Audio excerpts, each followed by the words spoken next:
Hey, it's Greg here with MaritimeGardening.com, and I'm just out doing some work in the garden, and I'm noticing some success with some varieties of plants I haven't tried before. And I thought I'd do a video on that, just a handful of things.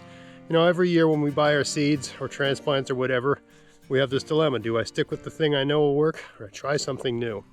And sometimes you try something new and it's not so great, but sometimes it's a pleasant surprise. So today I'm going to show you some pleasant surprises this year in the garden. Let's go have a look.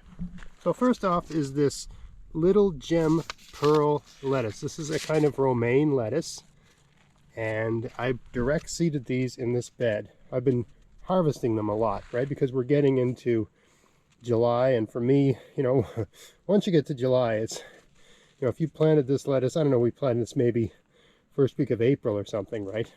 By now, it hasn't bolted yet, but I start using it up. That's why there's holes in the garden. And actually, you can see I've planted peppers here because the plan was to plant the peppers and have them take over the space. This is the Carmen variety of pepper. I've never tried these before, but it's too early to report on the success of these. Also, people talking about planting the butts of lettuce and having lettuce forever. I remember there was all these viral videos about that. That doesn't work. No, once you cut it off, it's dead. It's not gonna, something might grow back, but it's not going to be much. It's just, that's ridiculous. That's clickbait. Anyway, these make it's really good tasting, very bolt resistant. I mean, this has been one of the spring we had was very hot. We had a number of days that were 30 Celsius. And for some people that might not seem like much, but where I live, that's crazy hot for here. And we did have a really, really hot snap there for a string of days. I actually put a white painting tarp over these. Generally speaking, it's been hot, hotter than normal. And they have not bolted yet. And this one looks like it's getting, see, when it's open like this, it's still maturing. Once it starts closing like this, that usually is a sign that it's getting ready to make a flower. Bolt means to make a flower. So when I see them do that, that's when I cut them off like that, right? And harvest. And we've been using these like crazy. And also, I don't just use these for salad. I have a way of doing a kind of cooked lettuce dish, a kind of Chinese cuisine inspired dish using oyster sauce and stuff like that. Very good. I'm sure I've got a video on that somewhere. I'll put a link to it at the end. Anyway, this little gem pearl lettuce, I gotta say, it's great. I've had no problems. And in terms of like transplanting and moving, when I thin these out, I took a whole bunch of them and just pulled them out of the ground and stuck them in different parts of the garden. Let me show you how they're doing. So here's where I stuck the ones that were thinned out. Now I ran out of mulch, so I had to use cardboard here, so forgive the lack of aesthetics here. And there's the odd weed poking through, right? But generally speaking, I mean, that's a pretty good looking lettuce. Look, that's my hand. I got a 9-inch diameter hand, right? That's a beautiful lettuce. They're pretty pest free. Get the odd bite here and there from flea beetles and stuff. But I mean, if it's not pest resistant, it doesn't last long in my garden because I get every kind of pest you can imagine. So yeah, these are doing great. They can be moved. They can be transplanted. And I can't recommend them enough. If I had any seeds left, I'd probably be sowing some in late August for a fall crop. Another new thing I've tried this year is this variety of Swiss chard. It's called Firefresh Swiss chard. This is, I mean, I've tried a very famous heirloom variety is called Lucillus. I've tried that. I've tried, I think there's another one called Silver or something. I can't remember the name of that one, Silver or something. But this Firefresh Swiss chard, I mean, we normally don't harvest Swiss chard in the summer, opting instead for beet greens. But my beets are a little bit behind, but they're catching up. They're doing okay. I've had to do some work with them. But the Swiss chard just had more greens here, right? So we've been harvesting these, and we don't normally harvest these till there's been a frost in the fall. We've got enough other things in the garden to eat. We just let the Swiss chard sort of do its own thing until fall frost. But we've been harvesting these whenever I need some greens. And man, they are really good. You can see I plucked some of these out. I did a video on this, but I plucked some of them out, just pulled them out and inserted them in the ground over here, plugged them in basically. And I got a video on how to do that. And look how well they're doing. Don't mind being moved. Didn't bolt, didn't go all weird. They're just thriving, right? I've spaced these ones about 6 inches apart. So they're doing great. So good tasting, vigorous growth. These were all direct seeded, no transplant, just stuck them in the ground. Basically pest resistant. I mean, I've got flea beetles, slugs, snails, everything, you name it, I got it. These ones are pretty pest resistant. I haven't had to use anything on any of these. They've just done fine on their own, and they have a good taste and a kind of sweetness like a beet green. So I highly recommend this Firefresh Swiss chard. Another thing I tried this year was transplanting this sweet basil. And these, when I took them out of the house, I hardened them off. But when I put them in the garden, they suffered. I had 16 of these, and most of them looked so bad, I just pulled them and planted something else because I thought they were dead. These ones, I mean, I gave up on them, and I planted the Swiss chard along here, but they recovered. And they've come in thick and strong, and I mean, they're just doing great.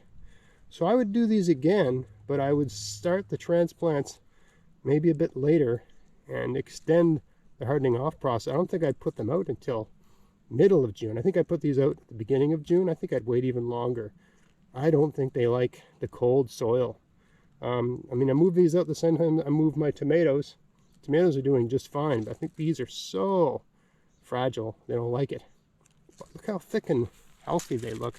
I've already cut the tops off. These are sort of they've regrown. I made a soup the other day, and I used these right for lunch.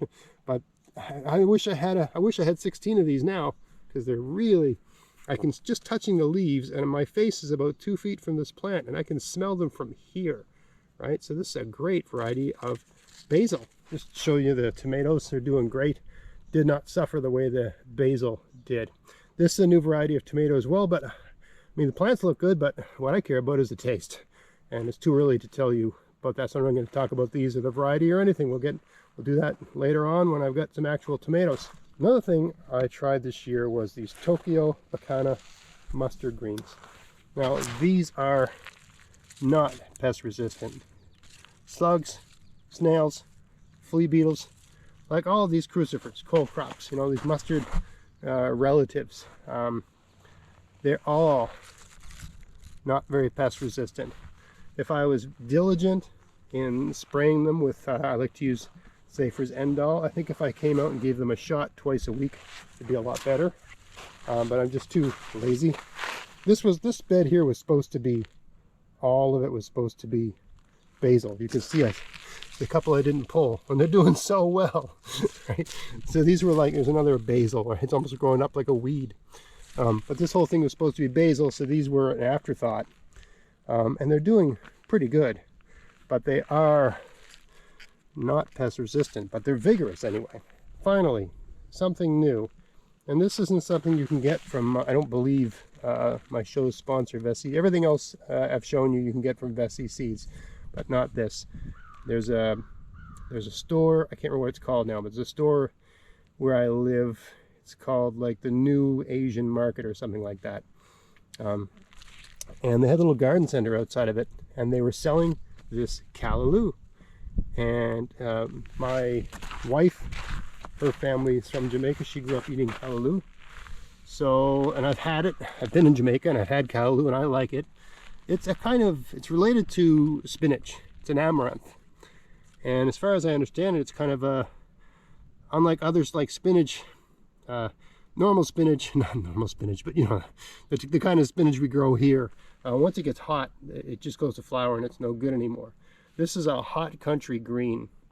And it's my understanding that, I mean, I've let a couple go to flower because I want to harvest the seeds. I don't want to try growing this because it's done so well. When I planted these 1st of June. They did not like it, and they really, really just hung on for dear life for about 2 weeks. Then they started to grow. So I'd actually would have waited again. And we had a relatively warm spring, but I'd probably wait till the middle of June to plant these out. Anyway, these have grown really well. And I mean, all you do is you break off one of these branches. I mean, it branches out almost the same way a tomato does. So you just break one of them off and take the leaves off. You don't eat the stems, you eat the leaves. I mean, I'm sure you could eat the stems, but I don't. And once you've done that, you can see here, here's where I cut I cut a branch off right there. And it just starts leafing out again. Okay, so it's kind of like a perpetual green. Yeah, you have to take the leaves off, but that takes seconds. I mean, you got to clean stuff in a garden anyway, right? So that's just part of your process. But I mean, this is just one plant here. And look how big and vigorous it is. So yeah, I'm really happy with callaloo. You just do it like a cooked green, right? A little bit of garlic, a little bit of hot chilies or something like that, and just have it as a side dish with whatever you're making. It's just wonderful stuff. Really, it's my first season with it, and I'm really happy with it. If this works out well and my seeds are viable, this is going to be a recurring thing. So all these other ones that I'm not trying to save the seeds, I'll just cut them back, right? You can cook the seeds, you can eat the seeds. I bought this as a couple stores here, just markets where you can get this from time to time. Everybody in the family seems to like it, so yeah, this is definitely, it's just nice to have a kind of perpetual green in the garden, because as I've mentioned before, I usually don't. I've got a lot of kale in my garden, but I really don't bother with it till we get the fall frost, because it tends to taste better at that point in time. So this is a perfect thing to eat, and these are pretty pest-free. I mean, you can see right next to it, you've got the mustard. And I mean, some people are going to say, that's a trap plant, blah, blah, blah, blah, blah. No, if I had mustard over here, or if I had some other thing that pests like over here, I'm sure they'd be hitting that too. Right? So, these, for whatever reason, the pests just don't seem to like them as much. And the leaves, they have, I mean, they're not unlike, these plants really remind me of lamb's quarters. They have a similar growth pattern, and the leaves kind of have a rough texture. Almost, they might have like a micro furriness underneath. Just enough to irritate or to be unpleasant to slugs and snails. I really don't see, I mean, the first week I planted them, they were getting attacked, but once they got established and got healthy, they had not really attacked by anything. So, you know, I don't know if they've got some chemical in them or it's just the texture of the leaf, but they're kind of a pest-proof green, which is the kind of thing I'm always looking for, because I hate having to spray things and treat things, and I just can't stand doing any of that stuff. It's just so tedious, and you know, there's you know, whatever environmental concerns you might be worried about as well, right? That sort of thing. It's so nice to have something that just seems to take care of itself and tastes good. Anyway, just a little kind of quick report on things that are working well in the garden right now. New things I've tried for the first time, and I'm really happy with the results, the growth, the vigor, and the taste. I hope you found that interesting. If you did, please like, share, subscribe, and until next time, get out there, get at it, have fun in your garden. Thanks for watching.